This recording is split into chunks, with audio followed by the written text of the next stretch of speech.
मुंशी प्रेमचंद हिंदी साहित्य के अमर कथाकार। आज हम सुनने जा रहे हैं उनकी एक मार्मिक और चुभती हुई कहानी कफन।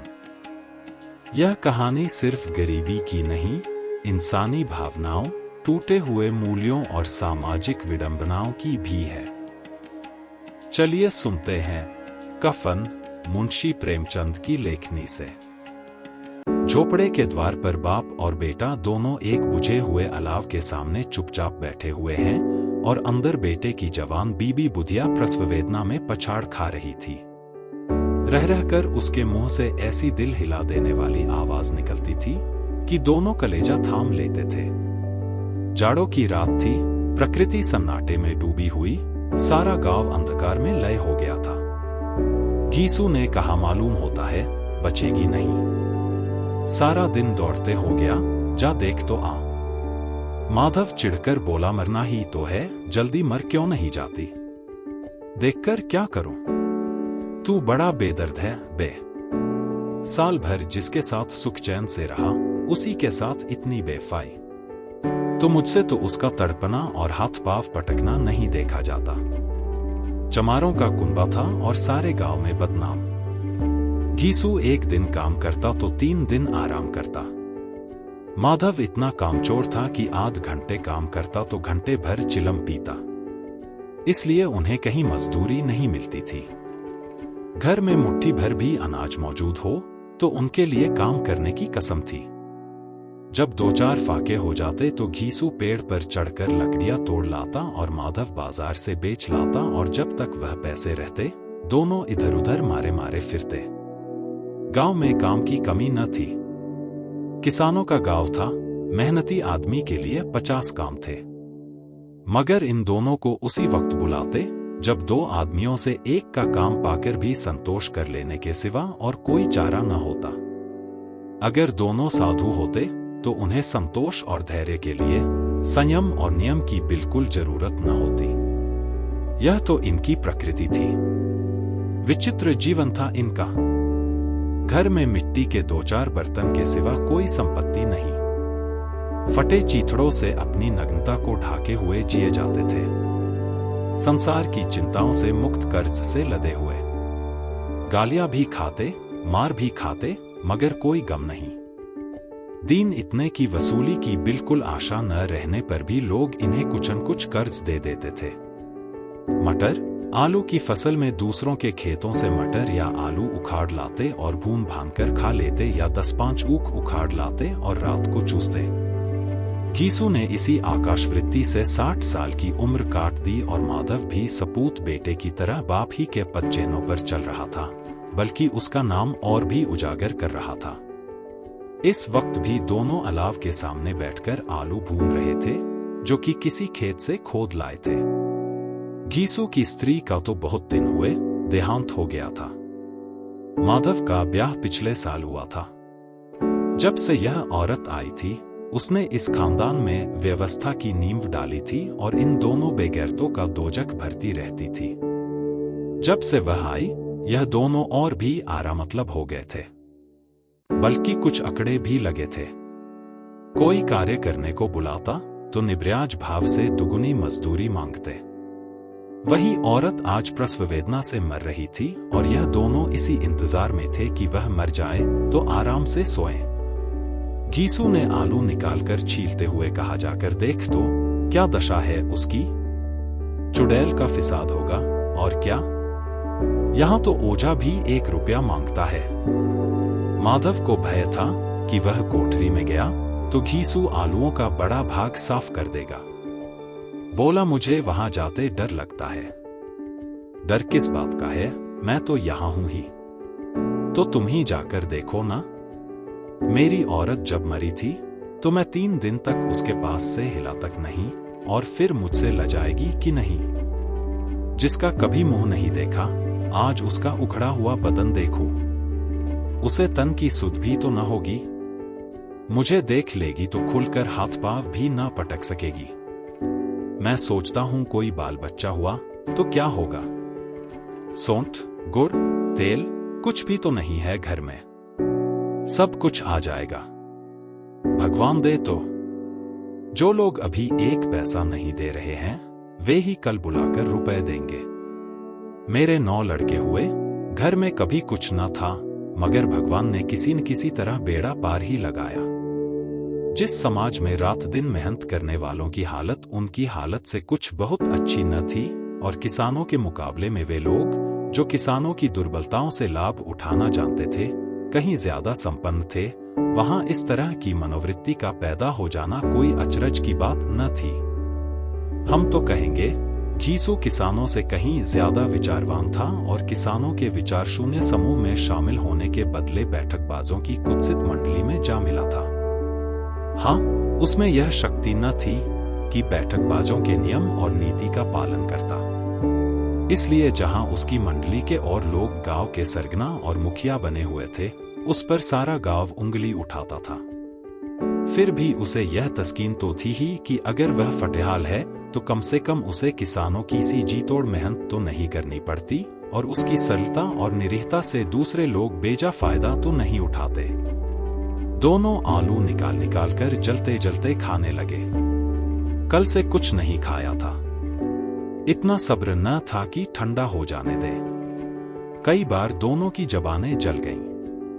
छिल जाने पर आलू का बाहरी हिस्सा जबान, हलक और तालू को जला देता था, और उस अंगारे को मुंह में रखने से ज्यादा खैरियत इसी में थी कि वह अंदर पहुंच जाए। वहां उसे ठंडा करने के लिए काफी सामान थे, इसलिए दोनों जल्द जल्द निगल जाते।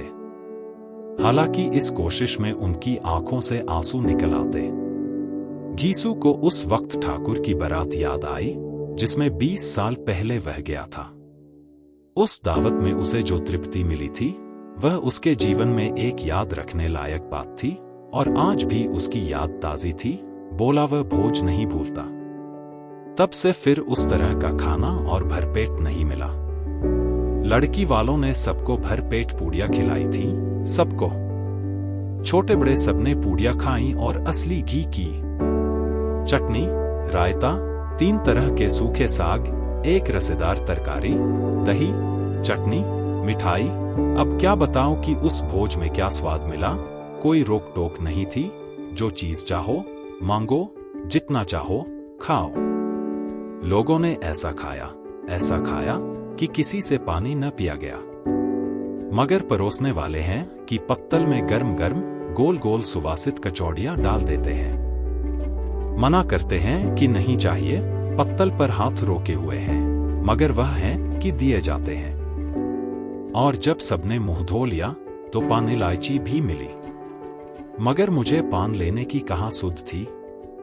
खड़ा हुआ ना जाता था, चटपट जाकर अपने कंबल पर लेट गया। ऐसा दिलदरियाव था वह ठाकुर। माधव ने इन पदार्थों का मन ही मन मजा लेते हुए कहा, अब हमें कोई ऐसा भोज नहीं खिलाता। अब कोई क्या खिलाएगा। वह जमाना दूसरा था। अब तो सबको किफायत सूझती है। शादी ब्याह में मत खर्च करो, क्रियाकर्म में मत खर्च करो। पूछो, गरीबों का माल बटोर बटोर कर कहां रखोगे। बटोरने में तो कमी नहीं है, हां खर्च में किफायत सूझती है। तुमने 20 पूरियां खाई होंगी, 20 से ज्यादा खाई थी। मैं 50 खा जाता, 50 से कम मैंने न खाई होंगी। अच्छा पका था। तू तो मेरा आधा भी नहीं है। आलू खाकर दोनों ने पानी पिया और वहीं अलाव के सामने अपनी धोतियां ओढ़कर पांव पेट में डाले सो रहे, जैसे 2 बड़े बड़े अजगर गेंडुलियां मारे पड़े हों। और बुधिया अभी तक कराह रही थी। सवेरे माधव ने कोठरी में जाकर देखा तो उसकी स्त्री ठंडी हो गई थी। उसके मुंह पर मक्खियां भिनक रही थी। पथराई हुई आंखें ऊपर टंगी हुई थी। सारी देह धूल से लथपथ हो रही थी। उसके पेट में बच्चा मर गया था। माधव भागा हुआ घीसू के पास आया। फिर दोनों जोर जोर से हाय हाय करने और छाती पीटने लगे। पड़ोस वालों ने यह रोना धोना सुना तो दौड़े हुए आए और पुरानी मर्यादा के अनुसार इन अभागों को समझाने लगे, मगर ज्यादा रोने पीटने का अवसर न था। कफन की और लकड़ी की फिक्र करनी थी। घर में तो पैसा इस तरह गायब था जैसे चील के घोंसले में मांस। बाप बेटे रोते हुए गांव के जमींदार के पास गए। वह इन दोनों की सूरत से नफरत करते थे। कई बार इन्हें अपने हाथों से पीट चुके थे। चोरी करने के लिए, वादे पर काम पर न आने के लिए। पूछा, क्या है बेघिसुआ, रोता क्यों है? अब तो तू कहीं दिखलाई भी नहीं देता। मालूम होता है इस गांव में रहना नहीं चाहता। घीसू ने जमीन पर सिर रखकर आंखों में आंसू भरे हुए कहा, सरकार, बड़ी विपत्ति में हूं। माधव की घरवाली रात को गुजर गई। रात भर तड़पती रही सरकार। हम दोनों उसके सिरहाने बैठे रहे। दवादारू जो कुछ हो सका सब कुछ किया, मुदा वह हमें दगा दे गई। अब कोई एक रोटी देने वाला भी न रहा। मालिक तबाह हो गए। घर उजड़ गया। आपका गुलाम हूं, अब आपके सिवा कौन उसकी मिट्टी पार लगाएगा? हमारे हाथ में तो जो कुछ था वह सब तो दवादारू में उठ गया। सरकार ही की दया होगी तो उसकी मिट्टी उठेगी। आपके सिवा किसके द्वार पर जाऊं? जमींदार साहब दयालु थे, मगर घीसू पर दया करना काले कंबल पर रंग चढ़ाना था। जी मैं तो आया, कह दें चल दूर हो यहां से। यों तो बुलाने से भी नहीं आता, आज जब गरज पड़ी तो आकर खुशामद कर रहा है। हरामखोर कहीं का, बदमाश। लेकिन यह क्रोध या दंड देने का अवसर न था। जी में कुढ़ते हुए 2 रुपए निकालकर फेंक दिए, मगर सांत्वना का एक शब्द भी मुंह से न निकला। उसकी तरफ ताका तक नहीं, जैसे सिर का बोझ उतारा हो। जब जमींदार साहब ने 2 रुपए दिए तो गांव के बनिए महाजनों को इनकार का साहस कैसे होता? घीसू जमींदार के नाम का ढिंढोरा भी पीटना जानता था। किसी ने 2 आने दिए, किसी ने 4 आने। 1 घंटे में घीसू के पास 5 रुपए की अच्छी रकम जमा हो गई। कहीं से अनाज मिल गया, कहीं से लकड़ी। और दोपहर को घीसू और माधव बाजार से कफन लाने चले। इधर लोग बांस काटने लगे। गांव की नर्मदिल स्त्रियां आकर लाश देखती थीं और उसकी बेकसी पर 2 बूंद आंसू गिराकर चली जाती थी। बाजार में पहुंचकर घीसू बोला, लकड़ी तो उसे जलाने भर को मिल गई है, क्यों माधव? माधव बोला, हाँ लकड़ी तो बहुत है, अब कफन चाहिए। तो चलो कोई हल्का सा कफन ले ले। हाँ और क्या, लाश उठते उठते रात हो जाएगी। रात को कफन कौन देखता है? कैसा बुरा रिवाज है कि जिसे जीते जीतन ढाकने को चीथड़ा भी न मिले, उसे मरने पर नया कफन चाहिए। कफन लाश के साथ जल ही तो जाता है, और क्या रखा रहता है? यही 5 रुपए पहले मिलते तो कुछ दवादारू कर लेते। दोनों एक दूसरे के मन की बात ताड़ रहे थे। बाजार में इधर उधर घूमते रहे। कभी इस बजाज की दुकान पर गए, कभी उसकी दुकान पर। तरह तरह के कपड़े, रेशमी और सूती देखे, मगर कुछ जंचा नहीं। यहां तक कि शाम हो गई। तब दोनों न जाने किस दैवी प्रेरणा से एक मधुशाला के सामने जा पहुंचे और जैसे किसी पूर्व निश्चित व्यवस्था से अंदर चले गए। वहां जरा देर तक दोनों असमंजस में खड़े रहे। फिर घीसू ने गद्दी के सामने जाकर कहा, साहू जी 1 बोतल हमें भी देना। उसके बाद कुछ चिखौना आया, तली हुई मछली आई और दोनों बरामदे में बैठकर शांतिपूर्वक पीने लगे। कई कुज्जिया ताबड़तोड़ पीने के बाद दोनों सरूर में आ गए। घीसू बोला, कफन लगाने से क्या मिलता? आखिर जल ही तो जाता, कुछ बहू के साथ तो न जाता। माधव आसमान की तरफ देखकर बोला, मानो देवताओं को अपनी निष्पापता का साक्षी बना रहा हो। दुनिया का दस्तूर है, नहीं लोग बांभनों को हजारों रुपए क्यों दे देते हैं? कौन देखता है परलोक में मिलता है या नहीं? बड़े आदमियों के पास धन है, फूंके। हमारे पास फूकने को क्या है? लेकिन लोगों को जवाब क्या दोगे? लोग पूछेंगे नहीं कफन कहाँ है? घीसू हंसाबे, कह देंगे कि रुपए कमर से खिसक गए, बहुत ढूंढा मिले नहीं। लोगों को विश्वास न आएगा, लेकिन फिर वही रुपए देंगे। माधव भी हंसा इस अनपेक्षित सौभाग्य पर। बोला, बड़ी अच्छी थी बेचारी, मरी तो खूब खिला पिलाकर। आधी बोतल से ज्यादा उड़ गई। घीसू ने 2 सेर पूड़ियां मंगाई, चटनी, अचार, कलेजिया। शराब खाने के सामने ही दुकान थी। माधव लपक कर 2 पत्तलों में सारे सामान ले आया। पूरा 1.5 रुपया खर्च हो गया। सिर्फ थोड़े से पैसे बच रहे। दोनों इस वक्त इस शान में बैठे पूड़ियां खा रहे थे जैसे जंगल में कोई शेर अपना शिकार उड़ा रहा हो। न जवाबदेही का खौफ था, न बदनामी की फिक्र। इन सब भावनाओं को उन्होंने बहुत पहले ही जीत लिया था। घीसू दार्शनिक भाव से बोला, हमारी आत्मा प्रसन्न हो रही है तो क्या उसे पुण्य न होगा?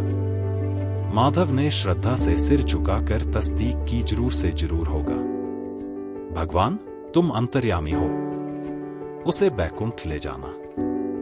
हम दोनों हृदय से आशीर्वाद दे रहे हैं। आज जो भोजन मिला वह कभी उम्र भर न मिला था। एक क्षण के बाद माधव के मन में एक शंका जागी। बोला, क्यों दादा, हम लोग भी एक न एक दिन वहां जाएंगे ही। घीसू ने इस भोले भाले सवाल का कुछ उत्तर न दिया। वह परलोक की बातें सोचकर इस आनंद में बाधा न डालना चाहता था।